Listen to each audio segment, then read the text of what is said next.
Now, this is what I want to say in my final 15 minutes. I want to talk about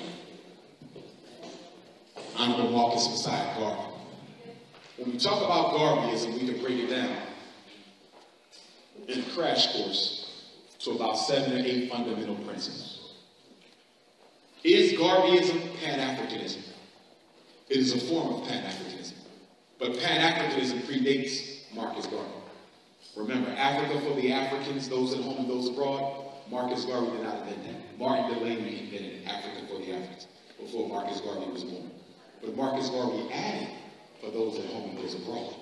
You see? So there's the continuity gap. Was Marcus Garvey the first Pan-Africanist to put ships on the water? No. Okay? We had other Pan-Africanists before Marcus Garvey to put ships on the water. Was he the first to say that some of us should go back to Africa to build it up? No. None of Marcus Garvey's ideas were really new. What made Marcus Garvey great, he was the first one to build a mass movement around those ideas. So you had other Pan-Africans with these ideas, but they couldn't get the people to support it. Garvey was able to get the people to get behind Pan-Africanism. As Garveyites, we believe what? That you should identify with your Africanity. We are serious about identifying with our continent of origin. Regardless of where we are or where we came from, we know where the origin is. Even the Human Genome Project has proved what? Every person on earth has their origin in Nile Valley culture and civilization. So we believe in African identity. We also believe in what? Race pride. Only in Garveyism do we put a premium on being proud to be African. You might know your history, but are you proud of your history? You might know your culture, but we are proud of it. We wear it on our sleeve because we're self-respecting. So there must be African race pride, there must be African identity, there must be Pan-African unity. We mean what? We mean that all Africans are one family. Whether you live in Nigeria or North Philly, whether you live in Detroit or Durban, South Africa, you are still Africans. Whether you speak Spanish or English, Muslim or Christian, you're still Africans. We don't put borders between each other. So the fact you come from Nigeria and they come from Detroit means nothing. That's still family. Jamaica, Los Angeles, don't matter. Family. Muslim, Christian, Hebrew, Moor, God, Earth, Nawapian, still family. We believe in race first. Put your people first. Race first says we African before we Muslims. We African before we Christians. We African before we Zetas. We African before we Deltas. We African before we Omegas. We African before we Kappas. We African before we are Masons. African first. Nothing comes before the people. Race is first. But some of y'all believe in this integrated human family. Some of y'all can't put black people first because you've been trained to put everybody first. Well, if you put everybody first, you ain't giving your child a head start. Marcus Garvey said what? The Jew is first the Jew. The white man is a white man before he's a Catholic or a Christian. He's white first. Arabs might be Muslims or Christians, but they Arabs first. We got to be Africans first. Garveyism says what? That we must build ourselves up into a strong, organized government. A nation whose headquarters should be where? On the continent. Now, this is what separates Garveyism from other types of Pan-Africanism. Because those of us who are Garveyites believe that the government of the people should be home where it belongs, in the kingdom of Africa. We differ from other groups. If you belong to the Republic of New Africa, they say we want to build a new Africa in America. They say we want to give the United States to give us a couple of states in the South, but we're going to build up. Nation of Islam, give us a couple of states in the South, but we're going to build up. We say we respect that, but it's nonsense. Because a sovereign nation is never going to allow another sovereign nation in its borders. You'll never get the states. Civil war was fought to keep white people from getting a separate country. What makes you think you get one? Furthermore, why the hell do you want to be landlocked around a bunch of crackers anyway? So for Pan-Africans, we say we can live all around the world. For Garveyites, we say we can live all around the world, but the government will be in Africa. Why do you want to give up the richest piece of land to everybody else? Chinese people can't stay out of Africa. Always going to steal and rob. White man is there. East Indian is there. The East Indian runs South Africa, damn near. And the only people who want nothing to do with Africa is Africans in America. You can do without. I don't want to see it. I don't want nothing Africa got. And by doing that, you let all the other foreign powers come in and invade and exploit. We are Africa's answer, but we don't even know it. Garveyism says we got to have what? Universal. We got to have pan-African political power that reaches beyond the borders of where we live. So for us, we don't see borders. We deal on the global level. We look at the condition of all African people because we are interconnected. We disagree with people who say, well, Dr. Umar, I understand we Africans and all that, but don't we got to get the Black America thing together first? We disagree. We say the Black American thing will not work unless it's working alongside the African thing at the same time. It's a chessboard. We playing chess when we should be playing checkers when we should be playing chess. We say that there must be independent economic power. We got to have our own hospitals, our own schools, our own factories, our own programs for our senior citizens, our own birthing clinics. We got to have our own health care. We believe in our own. The next principle of Garveyism is what, y'all? Self-reliance. Whatever must be done for Africans must be done by Africans with no outside help. It is not about hating white people. We don't hate nobody else, but we know that you can never care about us more than we care about ourselves. And we know that white folks will never go against their people for us. Why would you let a natural spy into your organization? Furthermore, even if they're a good white person, black people have the Jesus complex. If a white person comes in a black organization, subconsciously, we will begin to depend on them because we were conditioned to do so. So we don't take money from the government. We don't take money from white philanthropists. We're not looking for grants because we don't want nobody telling us what the hell to do. Anything that got to be done, we do it ourselves. That's another controversial tenet of Garveyism because a lot of other Pan-Africanists will take money from the white man. Some of y'all think you can use the white man's money against the white man. Impossible. I didn't say if you get the grant that you should get it. I'm saying that if you're using your money for an after-school program, rites of passage, reading camp, I don't have a problem. I'm saying don't you get into grants when you're trying to lead a revolution. Binge eating disorder, or BED, isn't just overeating. It's a real medical condition. And while the exact cause is unknown, certain don't you get into grants when you're trying to lead a revolutionary movement. That's what I'm talking about. If a sister got a program, she gets some money from the city to work with some children, you do that. You don't stop that because ain't nobody else doing it. But I'm saying when we talk about building a credit union, we're not relying on white money for that. We talk about building an independent school for our kids, we're not relying on white money for that. You got to know when to use your own dollar.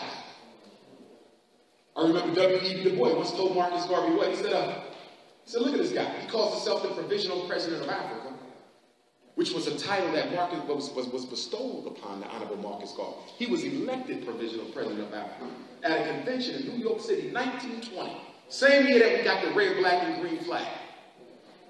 And W.E.B. Du Bois said, look at Marcus Garvey. He calls himself the Provisional President of Africa. And look at his headquarters. It's a half-finished church. Marcus Garvey said, I would rather own a half-finished church than be working downtown Manhattan in an office financed by Jews. The boy couldn't stand Marcus Garvey. Why? Because the boy felt he had the natural right to be the next leader. After Booker T. Washington died, and the boy couldn't stand Booker T. Remember that? He said, Booker T., you are a sellout. All you want to do is teach black people how to build buildings and clean houses and fix plumbing. And Booker T. Washington said, You up there fighting for political rights. You don't understand that your politics is related to your economics. Some of y'all didn't know what he was talking about. Look around us now. These Arabs out here in Dearborn, do you see them running for president of the United States? Or they even trying to be mayor? Hell no. I'll run the economics. What did Rockefeller say about the money? He said, give me control of the money, and I don't care who makes the laws. That's what Booker T was trying to teach W.E.B. Du Bois. See, W.E.B. Du Bois, y'all, he did some good things, but he also did some terrible things. He hated Marcus Garvey because he felt that because he was biracial and had a doctorate from Harvard, that he should naturally be the leader. He thought he was more qualified than Booker because Booker went to Hampton and he went to Harvard. He was an arrogant, nasty snob. And after Booker T died, Du Bois said, I'm the next great black leader. I had to wait for Frederick Douglass to die. I had to wait for Booker T to die. I got next. Only one problem. Booker T died in 1915. Harriet Tubman died in 1914. Booker T died in 1915. Right before Du Bois assumed the leadership, Marcus Garvey shows up from Jamaica, off the banana boat with the king's accent, saying, up, you mighty race, you can accomplish what you will. Took Du Bois' thunder overnight. Organized more black people in days than we've seen organized in years. Marcus Garvey had a quality that a lot of black leaders didn't have then, don't have now. He had the ability to simultaneously be a leader and an organizer. He had the ability to do both. Some people can lead, but they can't organize. Some people can organize, but they can't lead. Mr. Muhammad was a brilliant man, but he was not a good organizer. The Nation of Islam didn't grow until Malcolm got there. Malcolm was the organizer. Elijah was the leader. Most people can't do both. You see this all through history. All through history. Dr. King wasn't the organizer. Dr. King was the leader. It was the pastors in the Montgomery bus boycott who organized the people and put Dr. King in front. But then Dr. King developed his organizing ability, then he was able to do both at the same time. So Du Bois felt that he had to destroy Garvey. Du Bois was a member of the NAACP. He was the editor of the Crisis magazine and used the Crisis magazine to attack everything Garvey was doing. Do you know it was Du Bois that the government sent to Liberia to disrupt Marcus Garvey's program to relocate Africans back home? Du Bois went over there and poisoned the minds of the leaders of the Liberian government to turn against Marcus Garvey. Du Bois asked the United States government to give him some ships so he could compete with the Black Star Line. And for the record, Mr. Garvey never led a Back to Africa movement. The media made that up. Mr. Garvey said only those who are willing to go back to help build up Africa should go back. He never said everybody should go back home. That is a lie. There was never a Back to Africa movement. Marcus Garvey said, some of you are no good here, and likewise you will be no good there. Could you imagine what would happen if we put a big ship in Detroit Harbor and put all the blacks in Detroit and roll up on a ship and took your ass to West Africa? Do you know how much problems we would start? You got Negroes with perms, weeds, white lights, basketballs, and iPods. And you going to Africa. As soon as you get there, you wouldn't know where you can get some food stamps.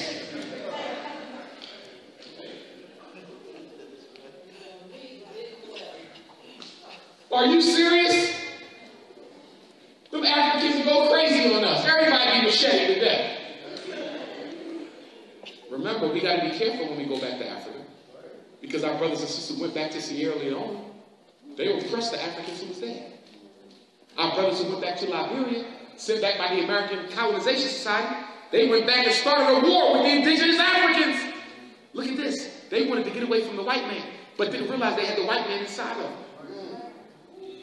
And so when they got to Africa and Liberia, they had to fight wars between indigenous Africans and ex-slaves coming back home who felt that because I was a slave to the white man, I got a right to be in charge. I was in Liberia last January. Do you know right now in Liberia, if you have an English last name like Johnson or Williams, you get status because it's assumed that you are a descendant of the Africans who came back from America. So you're put on a privileged pedestal. But if you have an indigenous African name, you get looked down upon in your own land. This is still going on now. There's a mistrust between descendants of indigenous Africans and those who came back after slavery. So Africans have a right to be mistrusting of us because they know what the hell some of us did to them. You got to work with them. Earn that trust back. That's why those of you who are on the trip to me to Ghana, we're going to have some webinars for y'all. Because we got to get you right. Certain things you don't do is considered disrespectful. For example, if we're going to eat up in the village, we likely got to eat together. They bring a plate of food out. All on one big plate. There are no separate plates. A lot of times they eat with their hands. Okay? So if you go over there acting like a damn European, Negropean, when they bring the plate out there, you're looking for forks and spoons and shit. Okay? Fingers! Because I'm going to tell you what they're going to do. They're going to study how you deal with their food. Because food is personal. And the way you deal with their food, let them know whether you're a Negro or an African. I'm telling you, you will fail the test. Marcus Garvey originally came to America to do what? Meet with Booker T. He didn't come here to stay. Marcus Garvey said, I'm going to open up a Tuskegee Institute in Jamaica. I'm coming to meet with Booker. He gets to America. Booker T just died. He goes to Tuskegee. He meets with R.R. Moulton, who was Booker T's vice president, who became president of Tuskegee after Booker T died. What did we find out later about R.R. Moulton? Undercover agent for the United States Army. You say, Dr. Umar, they had agents back then? Yes. In fact, we can make the argument that the first agent wasn't used on Garvey. We can make the argument that the first agent was used on Booker T. And why did they send R.R. Moulton to Booker T? Because Booker T. Washington was using Tuskegee as a hideout for black revolutionaries.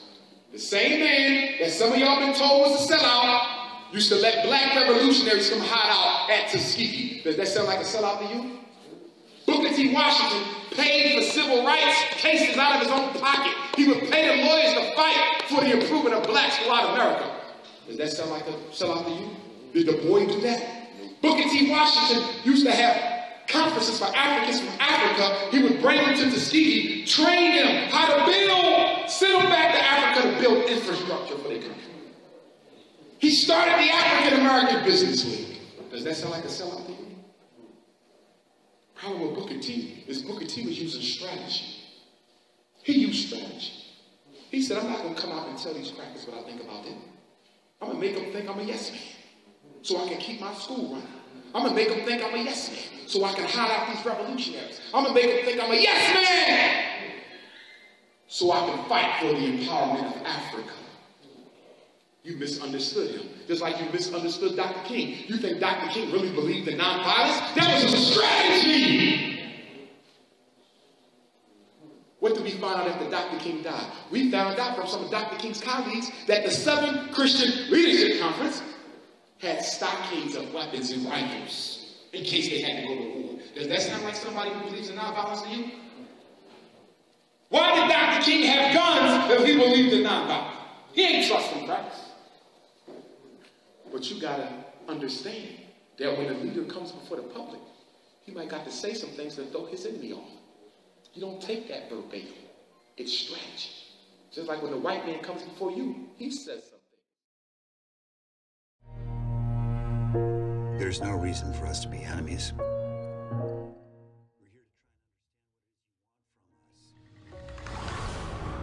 We're in your houses, where you work and eat. Strategy. Just like when the white man comes before you, he says some things to throw you off. It's called strategy. Marcus Garvey read Booker T. Washington's Up From Slavery. That was the book that motivated Garvey to build a racial movement. Marcus Garvey had traveled the world before he started the UNIA. He said, I searched everywhere for the black man's king, the black man's queen, the black man's kingdom. Where's his government? Where's his military? Where's his men of high affairs? Mosiah said, I didn't find it nowhere. Everywhere I went, Costa Rica, England, throughout the Caribbean, Central South America, the black man was at the bottom. He said, at that moment, reading Booker T's book, Up From Slavery, all y'all need to read it if you have it, I came to the conclusion that because they did not exist, I would have to make them.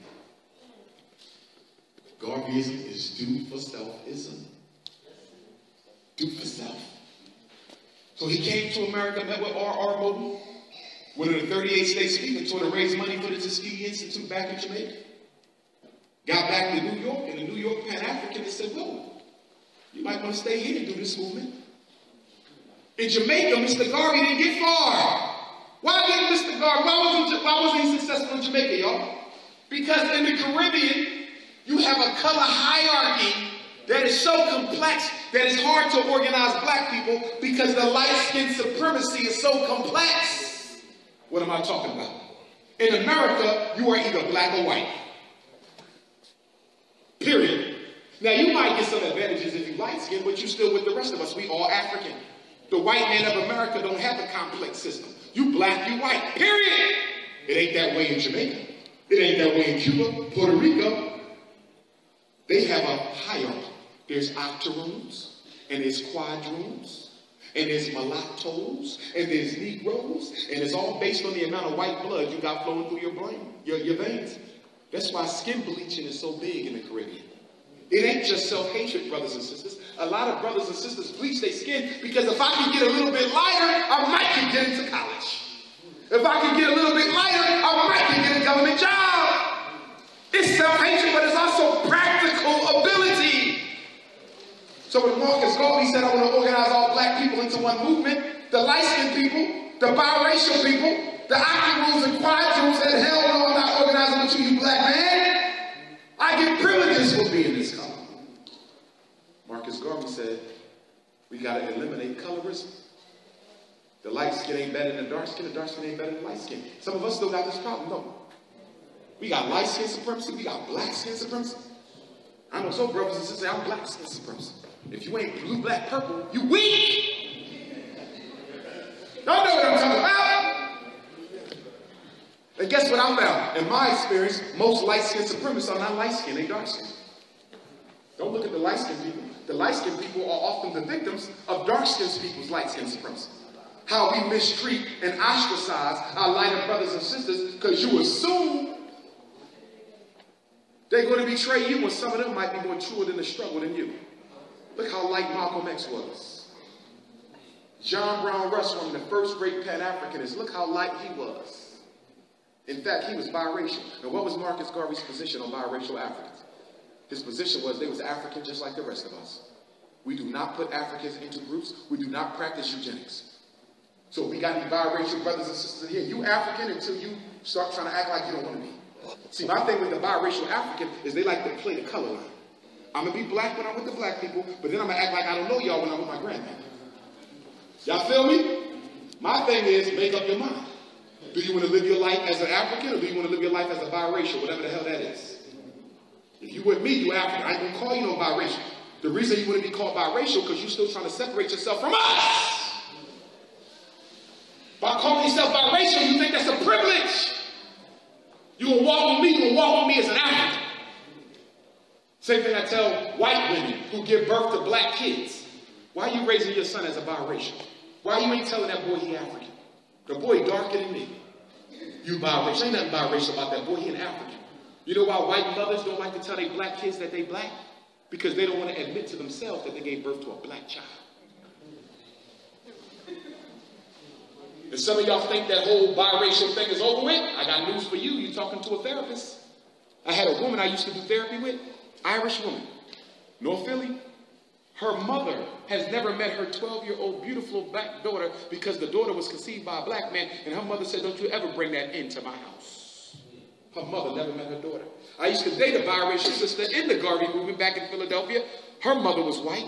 She used to tell me about how her grandmother used to crack jokes and stuff about her and her nappy-headed biracial brothers and sisters. I knew other biracials who told me they would go over to their grandma's house for Christmas and all the white kids, all the white grandkids got gifts, and all the biracial grandkids ain't got nothing, and they talking about their big nose and lips and their nappy heads. And y'all talking about we live in post-racial America. You better wake the hell up. Stop donating your melanin to your oppressor. Really? Stop donating your melanin to your oppressor. Makes no sense. So Garvey said back then you couldn't even join the UNIA if you was married to somebody who wasn't African. Garvey didn't play that. Now since then the rules have been relaxed a little bit. Somewhat. You can join, but you can't be an officer. Back then, you couldn't even join.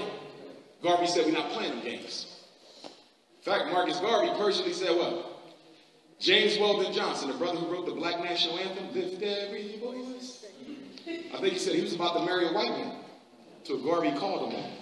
He said, how the hell you run around writing Black National Anthems married to a cracker? Oh yes, some of these people we celebrate, you need to study them. Because some of them wasn't these great freedom fighters y'all think they were. A. Philip Randolph, one of our first great black homosexuals. Brotherhood of the sleeping car porters. He did some good things. But he also tried to destroy Marcus Garvey. They was jealous of Marcus Garvey because he wasn't college educated. And then they tried to hate him because what? He wasn't American born. Now what kind of sick stuff is that? A group of Negro leaders wrote a letter to the United States State Department saying, can you please deport that Jamaican irritant?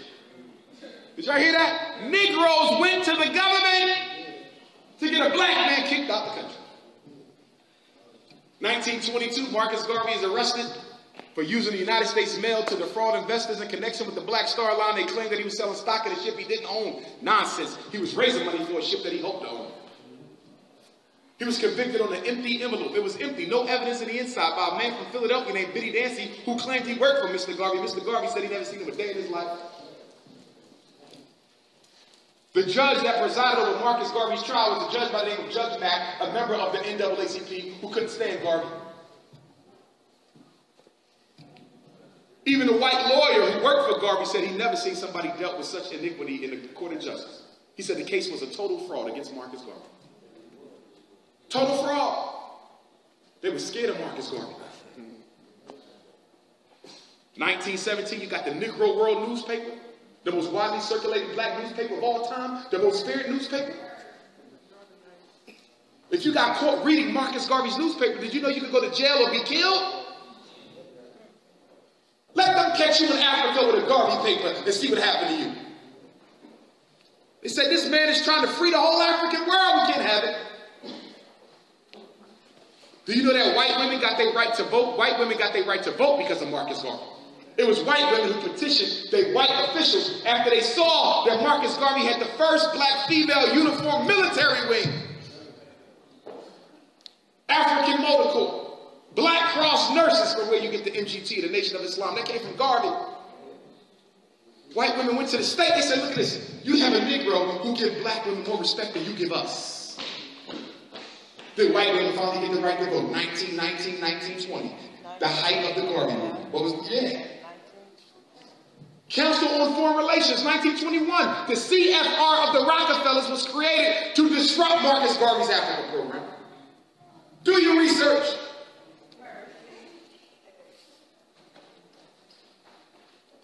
Then Marcus Garvey put the Black Star Line ships, first ship named after my ancestor, the SS Frederick Douglass. White folks really got scared. This Negro got shit. That raised the pride of black folks. They said, look, we got our own. White folks had the Titanic, White Star Line, but you couldn't ride in the Titanic if you was black. So Mr. Garvey said we're going to give black people their own Black Star Line. He didn't know what he was doing. He bought them ships, and them ships didn't work. Nonsense. Captain Cockburn, who Marcus Garvey trusted to help him buy them ships, was an undercover agent for the FBI, who deliberately influenced Mr. Garvey to buy ships that he knew wouldn't work for a long time.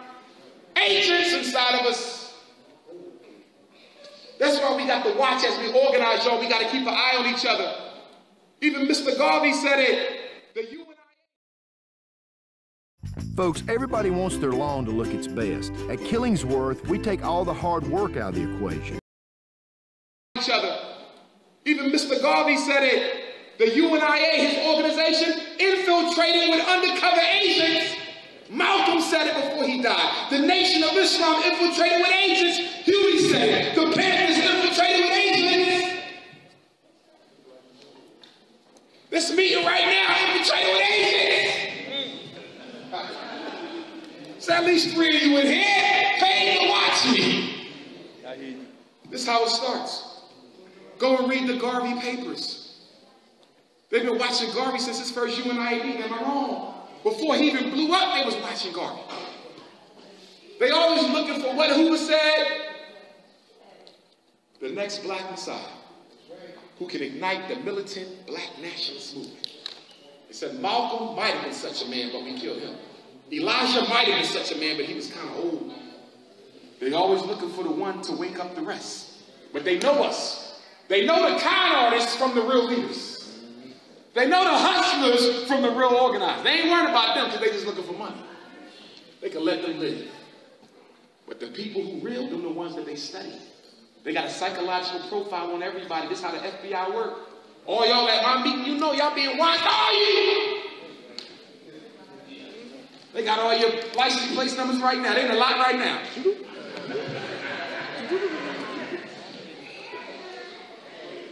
He said, Dr. Umar, I didn't ride. I brought a skateboard, but they took a picture of that. I'm telling you, this is what they do, y'all. So anyway, in 1920, Marcus Garvey had the first International Convention of Negro Peoples of the World. They released the groundbreaking document, International Declaration of the Rights of the Negro Peoples of the World. First major constitution put out by an African organization. In that document, Marcus Garvey said that the colors red, black, and green will be chosen to be the colors of the African race. And we got to make sure we don't let white folks use that flag. They were already running around with the Ethiopian flag. What the hell is white folks doing with Ethiopian headbands? That ain't your country. You ain't no African. I was watching a Pepsi commercial. I saw Pepsi trying to use the RBG. So you don't let the Pepsi people take that. That's our flag.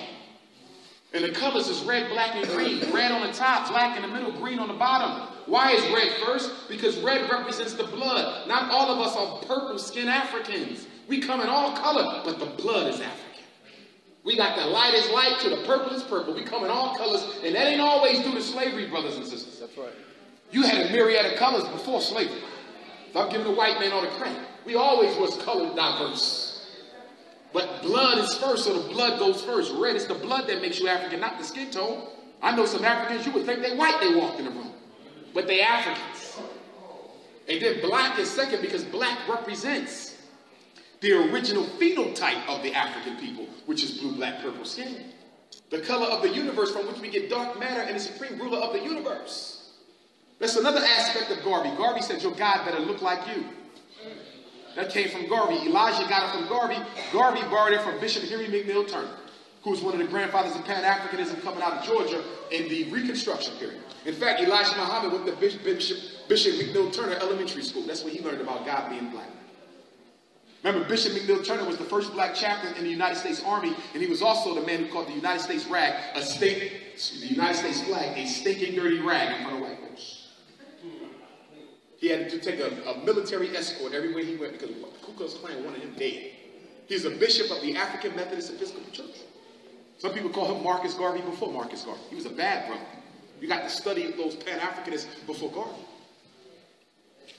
One of the reasons that Marcus Garvey was able to build so great in America because the groundwork had been laid by those who came before him. We already had Alexander Crummell. Bishop Henry McNeill Turner was here. You had Pan-African, Prince Hall, Martin Delaney. The Pan-Africanism was here before Garvey, but Garvey took it and reinvented it. Marcus Garvey did the Pan-Africanism with Michael Jordan, did the basketball.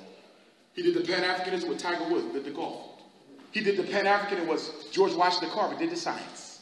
I didn't invent it, but I reinvented it. So Marcus Garvey goes to jail, 1925. He gets out 1927 because President Calvin Coolidge of the United States commuted Mr. Garvey's sentence, immediate release, because he knew he wasn't guilty. But he never reversed the charges. He just commuted the sentence. To this day, they have Mr. Garvey listed as a convicted criminal when he was not. I actually spoke with his younger son, Dr. Julius Garvey, in Philadelphia back in 2005. We had an exoneration campaign to remove the negative legal stain against Mr. Garvey's name. Finally, it reached Obama. Some of y'all heard about this a couple years ago. The petitions went to Obama. They said, President Obama, cleanse Mr. Garvey's name of those false charges leveled against the FBI, J. Edgar Hoover. What did Obama say? Better things I had more important things to do. That's what your president said. He had a chance to clean Mr. Garvey's name with his signature. That House said, I got more important things to do. Obama isn't. You see? So Marcus Garvey gets back to Jamaica. Guess what we found out? He found out that when Calvin Coolidge commuted his sentence, he didn't even require immediate deportation. Marcus Garvey did not have to be sent to Jamaica. But they lied to him and told him that the condition of the commutation of his prison sentence meant you had to leave immediately. Marcus Garvey didn't find out till he was in Jamaica that you didn't even have to leave. They lied to him. But once he was out, they never let him come back. Closest Mr. Garvey ever came was Canada. The last two UNIA conventions during his life. Toronto, right, Brother Minson? That's the closest Garvey ever got to the United States. Montreal. The last two was in Montreal. Last two was in Montreal. Marcus Garvey goes to England. He begins to organize again. He's still President General of the UNIA. Organizing. A lot of the future leaders of the African revolutions would come and learn from Marcus Garvey. Jomo Kenyatta of Kenya said he used to go and listen to Marcus Garvey speak. I think Nkrumah might have had a chance to meet him. I'm not sure. Marcus Garvey was even financing the early stages of African revolutions as best he can from London, England. It still wasn't over after he left America. And then June 10th, 1940, he passed on. We still don't know for certain the circumstances. Some say stroke, some say heart attack. Some say he was poisoned. You know? His death is fishy, just like Khalid Abdul-Muhammad's death is fishy. Marcus Garvey and Khalid Abdul-Muhammad was the two boldest black leaders we've had in modern times. And both of them were killed at the same age, 53. Khalid Abdul-Muhammad was 53, Marcus Garvey was 53. Most of our leaders were not dark-skinned. Most of our leaders could pass a brown paper bag test because black people don't follow black-skinned leadership. It's the way it's been. That's why you love Obama, but you hate Clarence Thomas. Clarence Thomas ain't do nothing Obama didn't do, but why does Obama get worshipped and Clarence Thomas get ridiculed? Because Clarence Thomas is purple and Obama looks like the white man. And you love white people. Supreme Court justice with the white wife.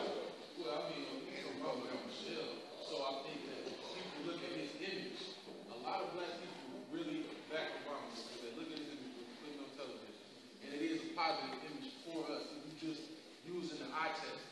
You can't compare that to Clarence Thomas who walk around with him. He walked in with a cloud of suspicion.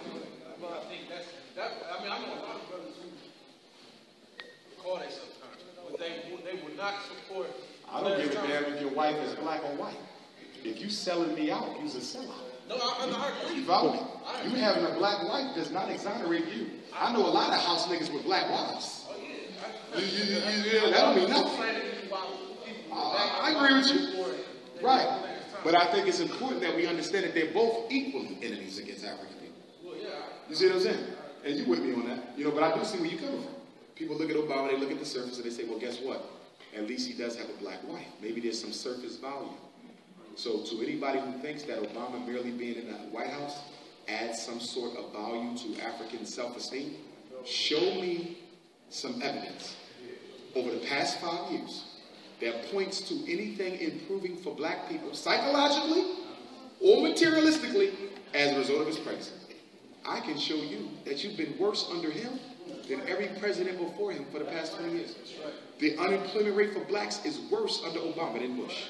High school graduation rate, worse. Police brutality, right before your eyes. Right before your eyes. It's gotten worse. But in respect, it ain't all his fault. It's our fault. Because we fell in love with a president instead of holding him accountable. You don't fall in love with politicians. They are dedicated to themselves. Furthermore, Obama was elected on white money. White people gave that man $1 billion. Do you really think a black man financed with $1 billion?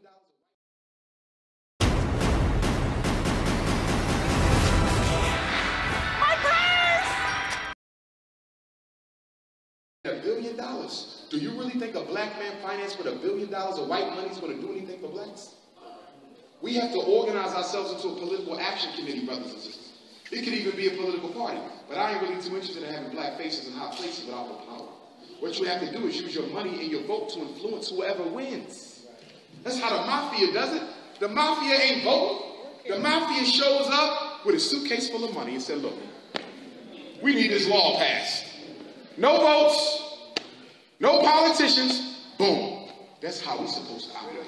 We're supposed to be able to step to the mayor and say, look, mayor, we need this to happen. What will it take for it to happen? Now, if you take this money and you don't deliver, I ain't got to say no more, right, Mr. Mayor?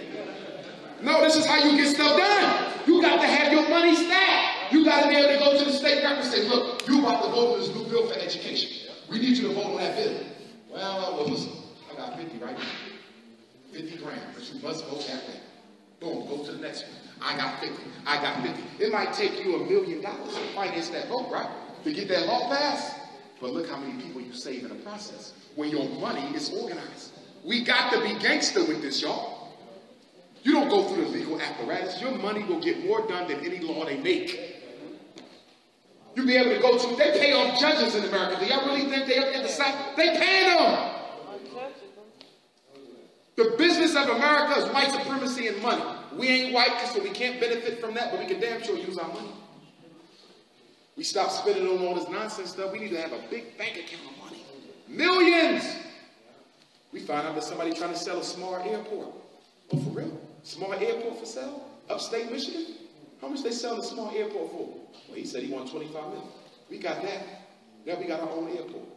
You ain't got to fly to DTW. You fly to Marcus Garvey Airport. And then we buy a couple private planes of our own. We can't compete with U.S. Airways and all that, but we can still have something going for ourselves. We got to think nation. Marcus Garvey said you should always be thinking about the furtherance of the people. Marcus Garvey said what? Pray twice a day for your enemies. He said pray twice a day for your enemies. He said write down everything you can because you're going to soon forget. Marcus Garvey said if you got to have money or property, he said keep the money because the money can go with you if you have to move. He says stop wasting all your money just buying stuff. It's better to have a bank account with money than a house full of garbage that won't last after you die. You got to be able to get up and pack and move on to the next location. Got to be able to say, what was Marcus Garvey working on right before he died? The Central Black Bank. He knew that you had to have access to capital. Now, Marcus Garvey was raising a lot of money. He had to open up a black bank, but he was concerned about the future after he died. And what is one thing I respect Marcus Garvey for? He was the only black leader I know. He was the only black leader I know that actually trained the next generation of leaders that was going to replace him. Course of African Philosophy. Some of y'all read the blue and white book? The small blue and white book? Course of this man, who many claim was an egomaniac, had the vision to say, you know what? If I want good leaders, I got to train them. He trained a whole class, a whole course on how to run the government of the UNIA. No other leader done that. Most of us too egotistical and self-centered to groom the next leader. They died with their boots on. And when their replacement came, they had to start all over from scratch. Who was Al Sharpton grooming? Who was Jesse grooming? Who was the minister grooming? Ain't nobody grooming nobody. We expect, I'm not going to be here forever. I got to train him so he can take my spot. One day there's going to be a day when I'm going to be so old and frail, you will not even show up to a Umar lecture. You're going to say, he can sit this old ass down. This ain't 2014, it's 2044. Sit down. Why do you think we got so many churches? Because when a young brother grows up to be a pastor, he wants to preach, but the main pastor don't want to give him the chance to do no preaching. Y'all know how this go in the church. Brother say, I'm ready to leave. Let me say something. No, brother, this is my church. I've done this before you was born. Who is this young guy to come and take all my work? Sister Bennett, tell him who church this is. This your reverend. Sister Bennett went to, this your reverend. Am I wrong? So he get frustrated, and what does he do? Go start his own church. Now, check it out. He gets to be 30, 40, 50 years old. Another young guy comes up under him. He wants a chance. And guess what he does? He does the same thing to him that I did to him. And so it keeps on going. We ain't got a million churches because we love Jesus. We got a million churches because everybody want to be the damn boss. Before you can leave, you have to be willing to follow. Got to be willing to follow. Marcus Garvey gave us an organization of 15 million. No other organization comes even close. You can put every black revolutionary group since Garvey's time in the same group, and you don't get half of that. In fact, the average black group doesn't even break 250,000. Garvey had 15 million. No cell phone, no internet, no airplane, no cell phone. That's what he did. He started the Negro Factories Corporation to give black people jobs. UNIA had the first butcher, black butcher, formal butcher in New York City and Harlem. They had the Universal Liberty University and the Booker T. Washington College. He had universities. All over the world, there was a Garvey chapter. African National Congress, Mandela's group, they was influenced by the Garveyites. That's why they got two of the colors in their flag, but then the Garveyites broke away because the ANC was integrationist. Patrice Lumumba studied Garvey. All the Amilcar Cabral, Thomas St. Car, all the leaders of the African revolutionary group studied Garveyism. Nnamdi Azikiwe of Nigeria, him and Nkrumah went to Lincoln University in Philly together. They was members of the Philadelphia UNIA. Went back to Africa and liberated Africa with Garveyism. But it don't stop there. Mao Zedong took Garveyism and liberated China. Hitler took it and did what he did with the Jews. Even though Garvey wouldn't approve of that, he used Garvey's tactics. Mussolini took Garveyism and did what he did for Italy. Mr. Garvey even sent one of them a telegram. Mussolini said, look at you, copying me.